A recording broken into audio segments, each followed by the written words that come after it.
This time we are going to deal with the derivatives with respect to other variables. So what I mean by that? I mean that we're supposed to find the dy over w, where w is not my independent variable, okay? So what am I supposed to do? I'm supposed to simply use exactly the same formulas which we used before, okay?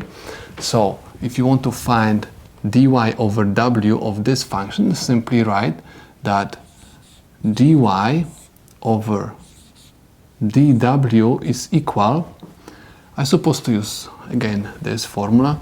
So I have constant, I have 3 times the exponent, my exponent n, 4, and I have u, and I have 4 minus 1, and I'm supposed to write times du over dw, because I'm supposed to find derivative respect to w, and I'm supposed to take du over dw.